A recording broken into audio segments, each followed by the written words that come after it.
Now, the diaries of a World War I nurse, Edie Appleton, have inspired a brand new play which sees its world premiere in Torrington, Great Torrington, in a few weeks' time.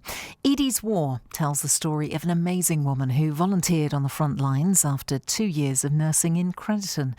A very talented cast, many of whom are based locally, will be telling the story. Susan Luciani is this show's director and Yasmin Wilde plays Sister Martha. Welcome to you both. Thanks for joining us. Hi, good afternoon. Susan, maybe I can start with you. I'm rather ashamed to say that I know so little about Edie Appleton, but I can see from, the brief bit of research that I did that she was a remarkable woman. What can you tell us about her?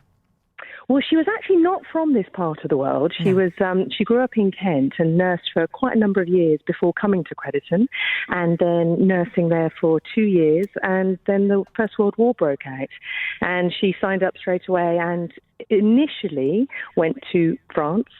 And the first act of the play deals with that part where they turn five-star hotel into a field hospital, which of course happened all over the sort of French area. And then for the second act, we move into the front lines, which is what happened to Edie. So we follow the diaries fairly faithfully. And the other thing is that, it's lovely to see that she was recognised, wasn't she, for the work that she did later on? She was. They did do a lovely tribute to her when they opened a veterans' home, and the Queen opened the home, and it was called.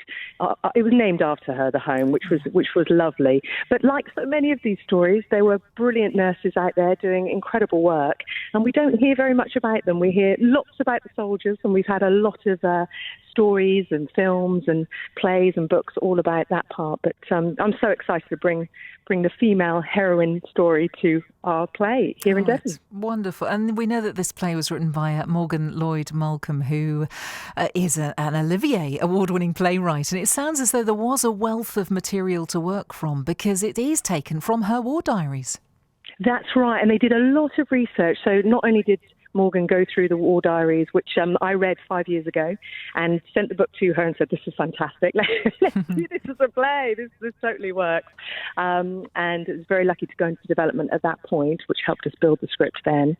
But also Morgan, I know, worked with historians as well. They pulled that into development, and that allowed her to really explore all those other aspects. But the diaries are so rich. She doesn't write a lot of emotion, which Morgan has been brilliant about bringing to the play, but she does very much say exactly what's happening on the front lines, and it's shocking reading to see what occurred. I can imagine. With such a grim conflict, her diaries do actually bring some moments of humour, don't they? Does that emerge in the play? Because it must be hard as a director to get the right balance of tone on stage, because it's a subject that's so close to home, isn't it, for so many people?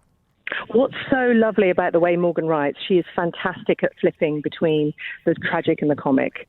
So you have these big emotional moments. You have a gas attack moment where the gas seeps in towards the audience into the theatre through our trickery. And you have these bombardment moments where there's a direct hit and Sister Martha herself is injured. Again, all true and taken from the diaries. But Morgan also has these amazing moments between the sisters where you see them in moments of calm, where they're just gathering themselves, and you see that sisterhood and that support. And that's really important to the play, because we need to give, an emotional ride for the audience. It can't all be terror and full throttle, which there is in the play. But there's also these amazing moments of sisterhood and support as well, which is why I really wanted to do the project. Yasmin, we've seen you a lot on the TV and the stage, but it must be great because this play brings you back home, doesn't it? Just down the road. Well, when I heard from Susan, I couldn't believe it really, because it's quite hard as an actor to work down here. There are brilliant things, Plymouth, Exeter, and Knee-High comes from here, so that we have got great theatre people down here, but obviously it's such a big county, so it's quite hard. Yeah, so I bit her hand off. I said, "Yep," straight away. I didn't let her have a second thought. Tell us a little bit about Sister Martha, who you play. Yes. Well, she's a bit of the mother hen of the group. She's very funny. She likes to undercut. I think what Susan was saying about the humour. I think, when you have a very tragic and or fearful times, it sometimes does bring out the humour in people, and I think she likes to look after people, but she does it in quite a sort of cheeky way. So she's got some really lovely lines, but and she keeps the girls together. She keeps an eye on them. I've actually visited the Somme battlefields in the past, and wow. Desperately tried to imagine what it was like on the front line, and it's very difficult to do that. We hear a lot of the stories. Was there a lot of research involved for you? Well, for me, not yet, because what I've done basically is to read the play, and Morgan has done all the research, and Susan. And obviously, if you're working off someone's diary, that's the other brilliant thing, is you get the details. When you're writing about something that's happened to you currently, it's the little details that get lost in big historical books, So those are the details that make the characters really come alive. And I think, it's all there. And the great thing about it, I know what you're saying, it's very hard to imagine. But what's wonderful about theatre as opposed to film or other media is that it's a very multi-sensory experience. And I think that the way that Susan's going to approach it, because she's so exciting when she talks about, she's a visual kind of artist as well, is it's going to feel very very exciting to be in that quite small auditorium with all these different visual and songs and, and the sounds and the gas and all of these things. You will feel very much like you're having a real experience. By the end of the play, you'll feel like you were there. It's almost immersive then, Susan, is it? We're part of it. That is definitely the plan, and it's one of the reasons I wanted to do it at the Plough, because it's a mixed art space. It has the great big cinema screen that's rigged above the stage. It has 7.1 Dolby surround sound. I'm going to geek out for a minute. So I have an amazing amount of tech that I can actually bring into the play, and it's got an amazing lighting rig as well, because they run gigs in there. So I'm using all of that. So, yes, it will be quite a night. But it's also really fitting, isn't it, as a venue for this production, because it did play a part in times past. Wasn't it a drill hall? Well, amazingly, I didn't know that when I approached the play. So I'm director in residence there for this year, and I've put a couple of productions in there already. But Edie really is the big one for us. And I thought, can we pull off something this big? But the space is so great. I was like, I think we can. I think we could do it. And they've been brilliantly supportive, absolutely brilliant from the get-go, really. And I knew that once we could get into that space and explore everything they had to offer, we could really deliver, a fantastic show. But yes, in pre-production, I was talking with the artistic director, and he said, this place was built as a drill hall. I had no idea. And we've got a picture of a tank on the stage, where the stage is now. Yeah, incredible. So, yes, it's the perfect place for the world premiere. I'm really excited. Well, we can see there's an incredibly talented team going to be putting this on. But, Susan, aren't you a little bit more home on big budget film sets? Because you've worked on them all, haven't you? From Harry Potter, Da Vinci Code, Star Wars? I've done a few. Yes. I've done a few, that's for sure. But it's nice to bring it home, really, and focus on something that, is a little bit more intimate.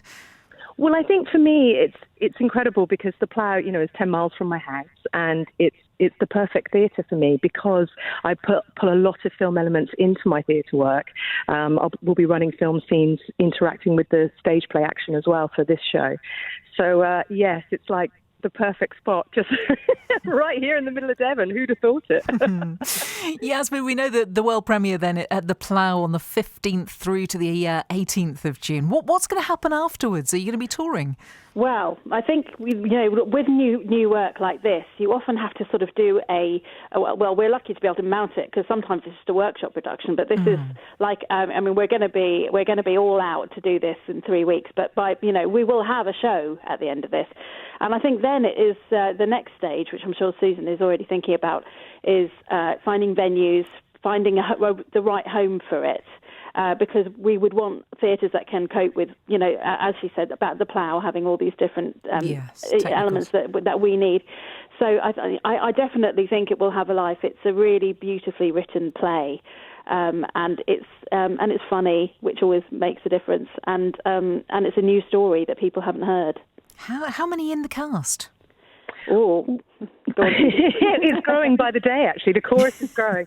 So we've got our 3 lead sisters who really drive the action, and then we have a chorus, a mixed chorus of young men and young women who have come to join us, who are our nurses and injured soldiers, and who really give the energy of that feel of being on the front line and being in a field hospital in the tent and comings and goings and, you know, everything that they had to deal with. And we're very lucky to be working with students from Petrock as part of the chorus.